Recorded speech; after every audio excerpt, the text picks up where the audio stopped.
Rheumatoid arthritis or RA is an autoimmune disease.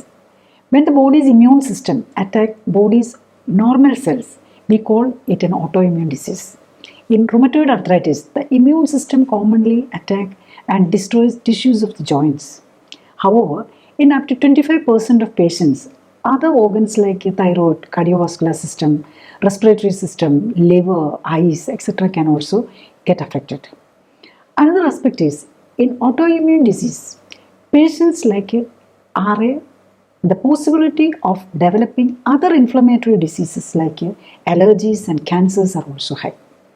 Normally, the medication that are taken lifelong like painkillers, immune system suppressants or modulators like steroids, disease modifying agents, DMARDs, biologicals, etc. can cause various side effects and increase the possibility of developing other diseases like hypertension, diabetes, heart disease, obesity, etc. Health tips are not the focus here. Rather, the effort is on providing information that will help you to understand the causative factors behind this disease, measures for early detection, investigations to assess the impact of disease on different parts of the body, available treatment options in the modern medicine with their benefits and limitations. The goal is to help you understand the relationship between the disease and the lifestyle factors. More importantly, to understand the impact of lifestyle correction on reversing the disease process and preventing recurrence. Those who are on medication should remember to reduce or stop medicines only under medical supervision. When we talk about a joint problem, especially rheumatoid arthritis, we should have a basic understanding about how a joint is made. So, joint is actually to connect the bones and to make the body flexible. So each joint will be having a joint capsule and a joint cavity, and the cavity is covered with a synovial membrane. That is synovial membrane, that there are cells which is secreting the fluid which is lubricating the joint cavity or the movement, make it more flexible and the functioning and the movement, and make it easy for the joint to move, body to move.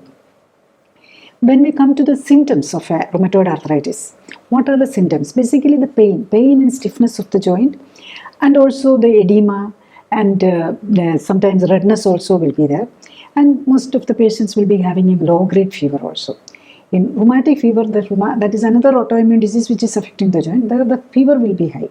But here the low-grade fever may be there or may not be, the patient may not notice it, but the pain will be and the stiffness will be the major problem. And around 25% of the patients, the other systems can also be affected. If the liver is affected, there can be indigestion and other problems, and the lungs is affected, breathing difficulty can occur. And if the eyes can be affected, that there may be pain on the eye, and so any other system also can be affected because it is an autoimmune disease. Next, when we come to the diagnosis, symptomatically we can, when the joint pain is there, definitely we can think of it can be a rheumatism or some arthritis is there. Then to confirm or the final diagnosis whether it is a rheumatoid arthritis, we have to check the one is blood count, CBC. Here the count, blood WBC count may be very high, and many of the patients can be, especially if it is for a long time, 10 years or the disease is there, the RBC, that is the red blood cell count, can go low also. And next is ESR, erythrocyte sedimentation rate, that will be high. And the CRP and HCRP, these are actually inflammatory markers. CBC, ESR, HCRP, SCRP, etc. are inflammatory markers, those will be increased. And when we come to the specific diagnosis, are autoimmune antibodies like RA factor, anti-CCP, those will be increased. And another autoimmune antibody usually checked is ANA, that is anti-nuclear antibody. There are around 17 types of anti-nuclear antibodies are there, and many of them can be positive also in this. If the ANA is positive, we will take it as the systemic involvement. Not only the joint is affected, other things, systems can be affected. So then we will call it, if ANA positive, we will take it as an SLE, that is systemic lupus erythematosus. Then another test usually has to be done is ASO titer. ASO titer is a anti-streptolizin O antibodies, that is actually antibody against a bacteria called Streptococcus. That is, Streptococcus infection can be very common in the oral cavity, especially the caries, teeth problems, or the gum problems, and the tonsillitis. So, if there is a chronic infection with this Streptococcus bacteria, this body will make this Streptococcus anti-Streptococcal antibodies, and our body will this cross react with our joint protein and also the heart, this valves and all. So it can also get affected. So it is very important if they checking the ISO titer, and if there is that factor also is there, to correct with the antibiotics, and if the caries is there, the correct the caries or tonsillitis or whichever infection has to be corrected also. Next is generally speaking is generally tested is an HLA-B27. That is to check for any mutation which is predisposing the patient for the this rheumatoid arthritis. If the parent, mother or father or the other family member is having rheumatoid arthritis, that is always better to check HLA-B27. And if it is positive, the predisposition for the disease is high, then we can take care that even though there is, if you have a genetic predisposition, you need not get the disease. There are so many other factors playing, like epigenetics. So epigenetic factors can be altered with a healthy lifestyle. If you can, even if the HLA-B27 is positive, you don't have to worry. You concentrate on living a healthy life so that the epigenetic factors can be altered to your favor. Next, when we go into the depth of the disease, this is an autoimmune disease. Here, the immune system, our own immune system is attacking our own joints.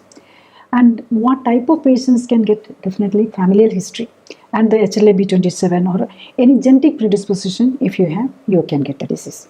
Next is your lifestyle. If you are having even HLA-B27 negative also can get rheumatoid arthritis. If your lifestyle factors are against it is not healthy, then you can get the disease. So because even if the genetics HLA-B27 positive also, if you are leading a healthy lifestyle, you will not get the disease, because there is so many more than that the genetics, there are so many factors which is switching on and off the genes. So that is, together we call it epigenetics. So these epigenetic factors we can modify. Next is what other diseases which predisposes or the comorbidities along with the rheumatoid arthritis. And usually this metabolic syndrome, that is obesity, diabetes, hypertension, dyslipidemia, that is high cholesterol. This is called a metabolic syndrome. The patients with this metabolic syndrome can get the disease. The chance of getting this rheumatoid arthritis is very high. And or this, if the patient is already on medication for the rheumatoid arthritis, they're taking this steroids and all the anti-inflammatory agents. This is all weight gain. The possibility of weight gain is also there, and also many these medications can multiple ways it can affect the immune system, and these other diseases also can coexist, or adding up of diseases can come. And next is what are the complications? If the disease is there, then what is next going to happen? The joint will be damaged and the joint fixity can occur. That is the major damage. So you will be mobility and the flexibility of the person will be reduced. So many will be find it difficult to do even the ordinary work, and even some people, when the hand is so deformed, they can even take food. They won't be able to take the foot. And moving, if the leg is affected, walking and movements and all will be affected. Even hand, it depends on which part of the joint, which all joints are affected. Next, because of this, if there is an autoimmune disease, especially rheumatoid arthritis, is there, the other autoimmune diseases can come, and also the cancer. The cancer possibility is very high for a person with autoimmune disease, any of the autoimmune disease. Usually, here part of the country what we are seeing is the most common is thyroiditis, Hashimoto's thyroiditis. It is very common that either the thyroiditis came first and then the arthritis comes. Rheumatoid arthritis come first, and then after a few years the thyroiditis come. And many of the patients who reports with the cancer also will be having any of this autoimmune disease also, which was presented first as presented as this autoimmune disease, then goes into cancer. Next Next, what are the investigations it has to be done for this rheumatoid arthritis patient?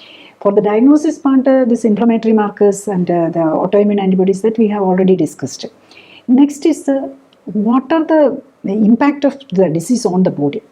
For that, we had to check for the body parameters like the weight, body composition, fat percentage. Usually, these patients will be having the muscle and bone will be reduced because they are not doing, because of the pain, they are not doing much physical activity. The body composition, fat will be high, and the body muscle and bone mass will be reduced. And also because of the disease and the disease progression, or the kidney and the liver can be affected because of the disease, and also because of the chronic medication. So we had to check all the organ functions also. So investigation should be directed to what is the impact of the medication on the body and the other organs, and also what is the impact of the disease or the autoimmune process, whether it is affected other organs also. Next is treatment. So when we come to the treatment, is modern medicine treatment is always directed to the symptomatic relief.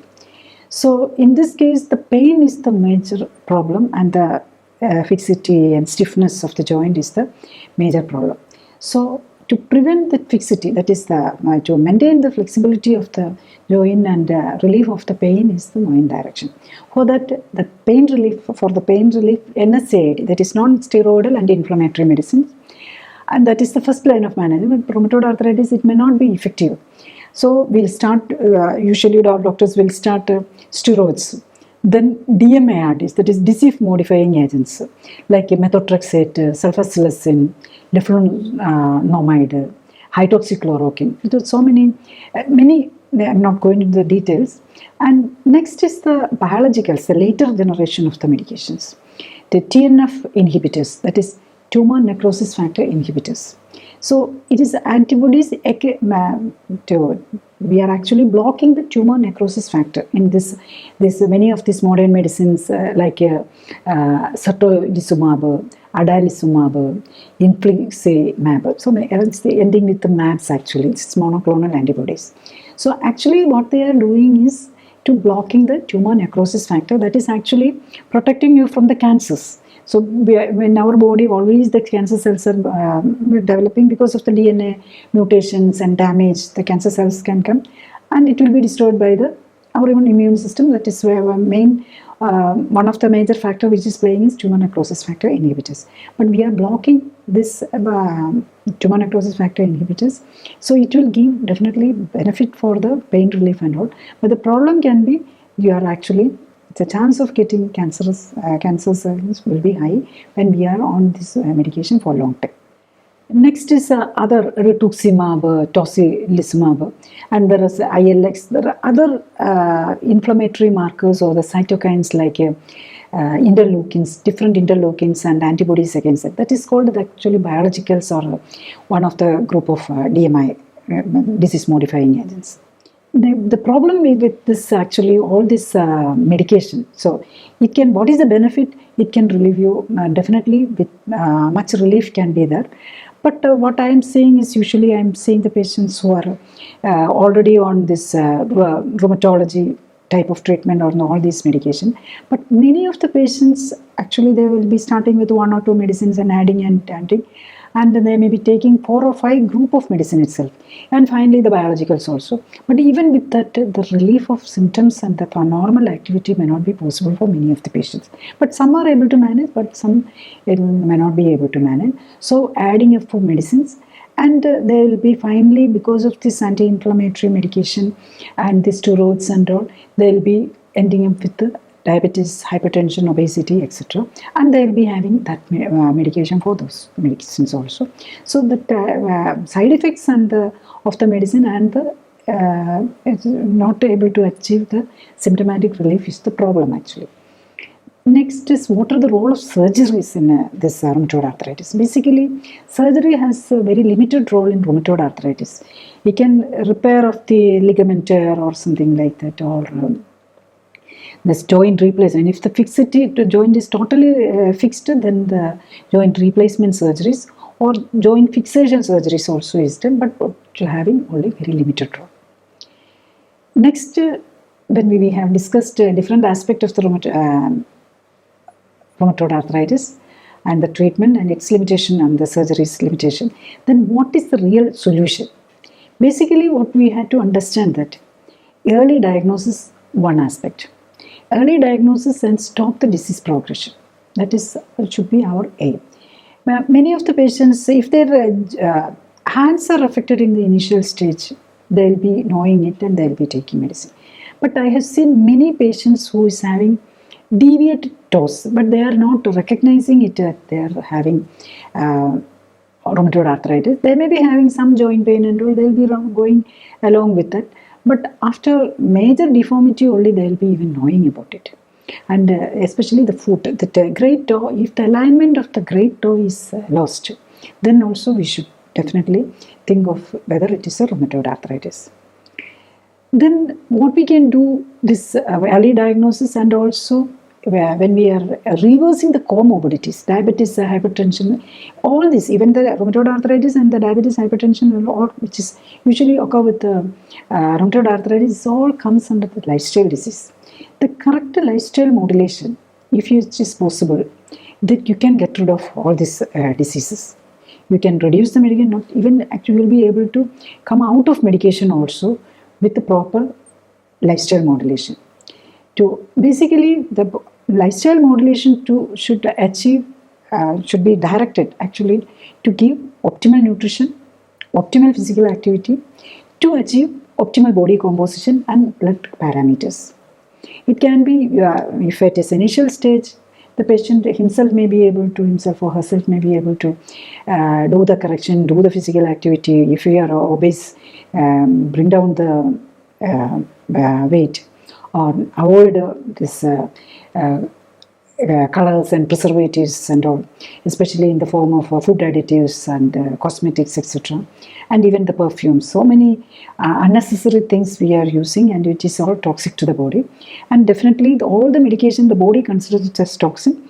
If you are taking medication for the diabetes, hypertension, all, if you are willing to do the correct lifestyle modulation, you can come out of those medication also. So, but if a patient who is taking so many medicine, 2 or 4 or 3 or 4 or 5 medicine for the rheumatoid arthritis, and then there is pain is continuing, and also there is a heart problem or diabetes or hypertension, then you may not be able to do the lifestyle correction by yourself. Then you have to take a clinically supported lifestyle correction with an expert. In short, the primary trigger of the imbalance in the pro-inflammatory and anti-inflammatory activities of the immune system are the anomalies in the lifestyle. This imbalance causes the development of rheumatoid arthritis and other autoimmune diseases.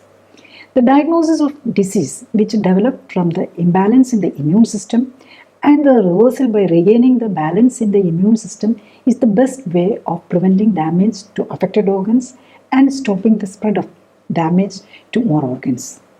To overcome RA, attention should be paid to 4 most important aspects. First, reduce the entry of toxins into the body through air, water, food, and body care products, and remove the excess fat deposit and toxins in the body. Second is to identify food and environmental factors that are allergic or intolerant to the body and avoid them.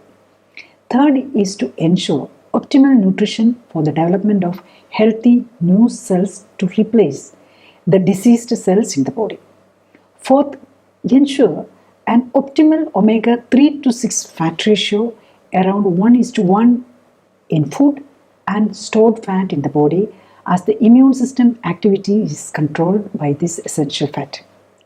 Next, let us understand what is clinically supported and supervised lifestyle correction.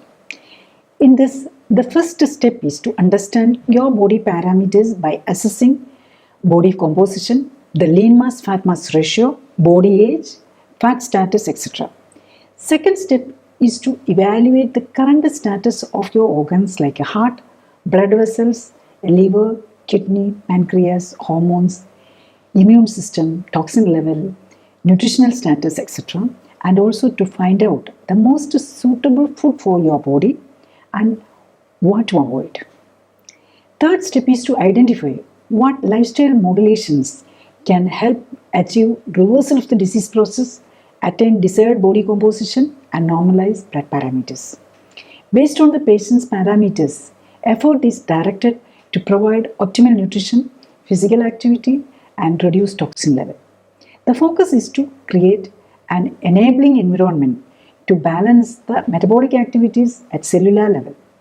In most patients, even those on medication for many years or advise surgery for lifestyle diseases like diabetes, hypertension, heart disease, arthritis, autoimmune diseases, cancer, allergies, etc., can prevent progression of the disease to some extent, reverse the damage, and come out of most of the medications within a month, and avoid surgeries provided the patient is able to correct lifestyle before the organs are irreversibly damaged. Next, let us see the changes in the disease condition of patients who have undergone clinically supported lifestyle correction. The first patient is a lady who is 62-year-old and height is 157 centimeters and weight is 66 kg. And she is suffering from arthritis for the last 20 years and hypertension for the last 2 years. And she is suffering from allergy from the childhood onwards. She is actually taking so many medicines, actually 4 tablets. That is one of the tablet for the TB, 4 tablets she is taking for the 4 type of tablets, or many of them are morning and evening. And 4 types for the hypertension itself. Tisar Trio, that is 3 medicines, telmisartan, clinidipine and chlorthiazide. That is taking morning. And Clinicon, that is actually clinidipine plus telmisartan, that she is taking, and also Concor and Moxovus. So many medicines for the hypertension. Even with so many medicine, her hypertension is not really controlled. It is, when she comes first, it is 150/100 actually. And for the arthritis point of view, she is taking Defacort and hydroxychloroquine and etoximab, toxicoxib, that is an NSAID, and methotrexate, that is an antimetabolite. And it's an anti-cancerous medicine also, and folate. So many medicines for the arthritis, and so many medicines for the hypertension, and also for the rosuvastatin she is taking for the high cholesterol value also. She is obese also. So what was the changes when she, and again she is, on the investigation point of view, she is diabetic also. Her HbA1c is 6.4. That is by diabetes to diabetes inside. ESR, even with all these medicines, she's ESR is high, and the GFR, kidney is already affected. GFR is reduced to 73. Ideally, it should be above 90. Now, the first degree, grade 1 renal failure is there. And even the sodium level is going down, uric acid is high. That's all renal function measures. So, her renal function is affected. WBC count and ESR is high. And RA factor is very high, more than 120 is there. And again, she's we usually check for the tumor markers also, the cancer possibility, to assess the cancer possibility because of the age, and also there is an autoimmune disease. So CL 19.9 is high, that is 55 is there. That means it's mainly for the pancreatic marker. The chance of a pancreatic cancer is there, or it can be increased in other this intestinal cancers also. So there is one cancer marker also is high, and her body tin level, that is a toxic element point of view, tin is very high, and her body is reacting with so many common food items like potato, lemon, cabbage, dalchana, and milk. So many food items her body is reacting also. Then when we come to the result, actually she was taking so many medicine. And we usually, with the clinically supported lifestyle correction, initial stage, every day monitoring. And the BP, if the patient is taking on BP, the BP will be coming down very fast. So every day we will be tapering off, because she is having so many BP medicines, tapering of medicine. And also this other steroids and other immunosuppressants also will be able to taper off very fast. And in this patient, by the day 8 itself, most of the BP medicines are reduced. By day 15, her BP medicine and cholesterol medicine were able to stop. And this by the end of 1 month, that is 30-day visit, she is not taking any medicine. And she doesn't have any symptoms, she is saying. that is and she has actually she has reduced to around 60 kg also, almost 5 kg reduction also, that is fat and this edema, that is body, the joint edema also is there, no? And even the diabetes that she was taking for the arthritis and this BP, and her BP is actually was not controlled with properly controlled with all these 4 medicine, but without medicine she is able to come down to 128 BP, and this GFR also increased, and the she was diabetes HbA1c was 6.4. It was reduced in the 15th day itself 6.1, and again to 5.8, and by day 60 5.4. And so she has come out of almost all the problems, and even the CA 19.9 has come down to, by 30 days it is 45 reduced, and by 60 it is come down to normal 36, and the RA factor is also reduced. By the 30 days itself RA factor came down to 110, and it was above 110, and then it is gradually reducing. So that is the result actually, the symptomatic relief and coming out of medication. But only thing, the patient should be willing to do the prescribed exercise and dietary changes. We'll discuss one more patient's experience. This is a male, 46 years old, 170 centimeters height and 66 kg weight. He is suffering from rheumatoid arthritis for the last 8 years, and the symptoms is increased for last 2 years more severe. It is his own medication, but it is becoming severe. And he is taking medication for cholesterol also. And he is taking so many medicines actually, for different type of medications he has tried. He is actually Malayali, but is staying in Kerala, but staying in a European country actually. He's mainly, his treatment was mainly in the UK or some other European country actually. And she was taking currently so many medications he had tried, and currently when he is starting here, he is taking hydroxychloroquine, methotrexate, and diclofenac and rosuvastatin, that is for the cholesterol, and Ayurvedic medicine also. With that also he is not comfortable. He is actually going for treatment for a month, just for the treatment. And when we go into the details of the investigation, he is having vitamin D deficiency. Vitamin D is only 14, and his even with the he's taking this rosuvastatin, statin is taken, but the HDL level is low. The cholesterol and the triglyceride is okay, but HDL level is low. And his most important thing is actually his SGOT, SGPT is very high. SGPT is 940 and SGOT is 577. That means his liver is getting affected. This methotrexate and hydroxychloroquine both can damage the liver. And even with all these medicines, his ESR is high, HSCRP is 20, and the CRP is 18.4. So that means that is not only the joints, the blood vessels, the cardiac risk factors also is there. And anti-TPO, that is actually a marker of the thyroiditis, that is also high. And RA factor and anti-CCP is very high. And his also toxin level is very high.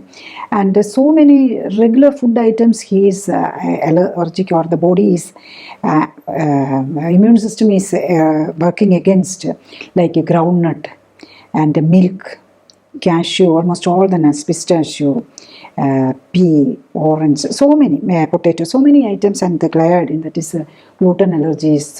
So many food items also he is allergic. Now, when he come to what was the result actually? When actually after this patient, because his liver is affected, we are given importance to tapering of the medicine very fast, and by the 8th day when he came, actually he has stopped with the methotrexate and hydroxychloroquine and all the medications we are taking, even the Ayurvedic medicines. Ayurvedic medicines also can damage the liver. So we have stopped all the medicines, but he was comfortable. Actually his symptomatic relief is there. He was given aceclofenac also for the, because he is very worried about the medication. He was given mild medication, anti-inflammatory, and this immunosuppressant was given, but that was also he was not taking because he was worried about the medicine. He had relief. Actually, on the 8th day, he was taking only this rosuvastatin. That also half, it was reduced to half dose. And even with that half dose, his cholesterol parameters was normal, and HDL, when the medicine, this after reducing the statin, his HDL level increased. On the 8th day itself, it has come up to HDL level increased to 45 from 35. And HSCRP, CRP, and everything was reduced. Even the SGOT, SGPT in the 8th day itself came down very much. From 942, SGPT came down to 320, and SGOT came down from 577 to 174. So that was the fast result actually. And the TPO and RA factor and everything, anti-CCP, everything has come down. By the 30 days, he was taught, every medicine was, even by the 15th day itself, he was come out of medication and almost symptom free. Only his knee joint has slight pain. All the other problems was over. And usually the patient, when we go from Kerala and to the other foreign countries, they find it difficult to do the testing. Here in India, we can very freely, test is available, and the cost is very low. But in European countries and all, I had to depend on the NHS and this national health scheme or the insurance. So they will not be able to do this test very freely. So on the 60th day, he was not able to send the report. But by the 90th day, he managed to do some test. It was also fine, and he was symptom free. And after that also, even usually we ask for follow-up every month till 6 months, that is 180 days. And then 270 and yearly checkup. That is the routine, he's following and he's managing without medication, and he's able to, with the lifestyle correction, with the scheduled exercises and the lifestyle correction, he's able to manage without medicines. Here in clinically supervised and supported lifestyle correction, what we are trying to do is use the healing power of the body by empowering the healing aspect, the anti-inflammatory aspect of the immune system. First is by providing optimal nutrition. Second, by promoting removal of toxins by improving circulation through optimal stimulation of all cells by plant exercise.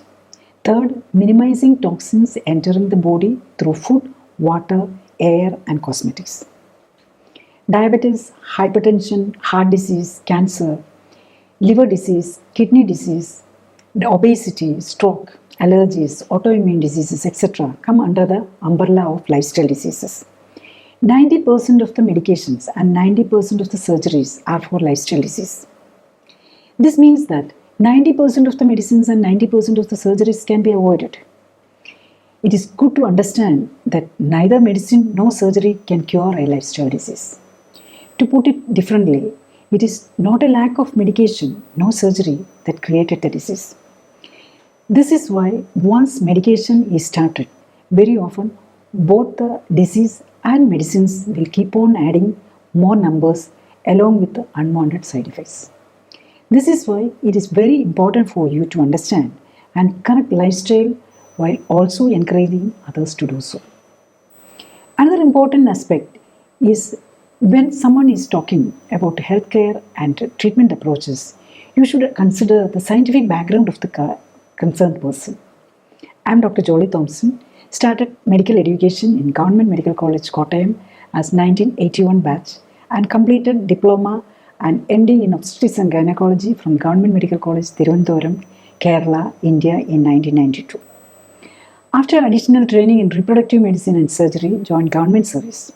Later resigned from the government service and in 1997 started practicing as consultant in Life Care Center, Tayavara, Kochi, focusing on lifestyle modulation with the clinical support for lifestyle diseases, minimizing the need for medication and surgery. Another important thing every patient should understand is a patient's role in drug pollution. Major part of the medication we take are excreted in the urine, sweat and stool. It will reach the groundwater, rivers, drinking water, plants, animals and food products. That means the medication we take is becoming a threat not only to us human beings, but also all the life forms on our planet.